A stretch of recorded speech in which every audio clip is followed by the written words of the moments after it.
కాశ్మీర్లోని పెహల్గాం ప్రాంతంలో జరిగినటువంటి ఘటన దేశం కాదు యావత్ ప్రపంచాన్ని కూడా దిగ్భ్రాంతికి గురి చేసింది.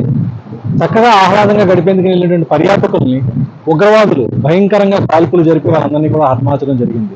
ఏ కారణం లేకుండా కేవలం పర్యాటకుల్ని టార్గెట్ చేసి ఈ యొక్క కాల్పులు పాల్పడడాన్ని మొత్తం అన్ని సంస్థలు కూడా తీవ్రంగా ఖండిస్తున్నాయి.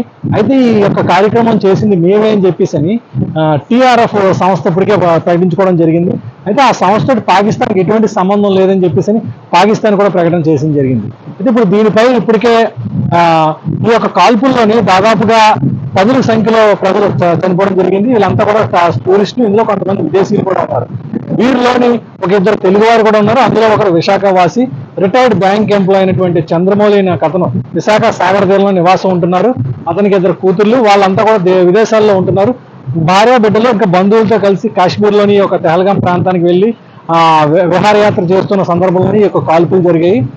తీవ్రవాదులు తెగబడిన అంటే ఏ విధంగా తెగబడ్డారన్నది చూస్తే మాత్రం నిజంగా అందరినీ ఒక తీవ్రంగా కలిసివేసే పరిస్థితి ఏర్పడింది. ఎందుకంటే ప్రతి ఒక్కరి దగ్గర ఐడి కార్డులు చూసి వాళ్ళు హిందువా లేక ముస్లిమా చూసి ముస్లిం కాని వారిని హిందువుల్ని ఇంత దారుణంగా చంపడం, అందులోని ఆడవారిని పిల్లల్ని పక్కన పెట్టి పురుషులందరినీ కూడా ఇలా ఈ విధంగా చేయడం అనేది నిజంగా దారుణం అని చెప్పేసి మనం అనుకోవచ్చు. అదేవిధంగా ఈ ఒక విషయం తెలిసిన వెంటనే ప్రధాని తన అరబ్ దేశాల పర్యటన అర్ధాంతరంగా ముగించుకొని భారతదేశానికి తిరిగి రావడం కూడా జరుగుతుంది. అలాగే ఈ ఉగ్రవాదులను కనిపెట్టేందుకు ప్రత్యేక దళాలు కూడా ఏర్పాటు చేశారు. కొన్ని ఎన్ఐఏ బృందాలు ఇప్పటికే దీనిపై దర్యాప్తు కూడా ప్రారంభించడం జరిగింది. ఈ నేపథ్యంలోనే ఇప్పుడు భారతదేశం అంతా కోస్టల్ ప్రాంతం అంతా కూడా హై అలర్ట్ కూడా ఉంది. ఇప్పటికే eastern naval command head quarter అయినటువంటి విశాఖపట్నం తీరంలో కూడా గస్తీ కూడా చాలా ముమ్మరంగా జరుగుతుంది. కోస్టల్ సెక్యూరిటీ వాళ్ళంతా కూడా విపరీతంగా సెక్యూరిటీ నిర్వహిస్తూ వస్తున్నారు.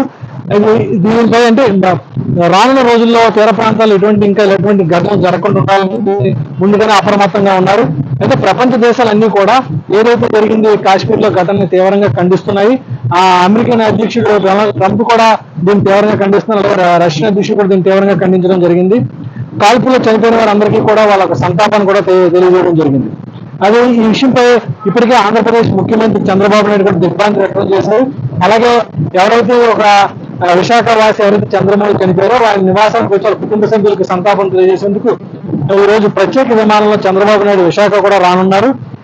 ఈ నేపథ్యంలో పోలీసులు కూడా ప్రత్యేక బందోబస్తు కూడా ఏర్పాటు చేయడం జరుగుతుంది. ఎందుకంటే సాయంత్రం ఏ సమయమైనా సరే ఇక్కడికి వచ్చి వారి కుటుంబ సభ్యులను పరామర్శించి ఈ యొక్క కార్యక్రమంలో పాల్గొనేందుకు ఇక్కడ రాబోతున్నారు. సో ఈ యొక్క చంద్రమౌళి అంత్యక్రియలు కూడా ఆ కూతురు విదేశాల నుంచి వచ్చిన తర్వాత జరుగుతాయని చెప్పి ఇప్పటికే కుటుంబ సభ్యులు కొంతమంది ఇక్కడ తెలియజేయడం కూడా జరిగింది.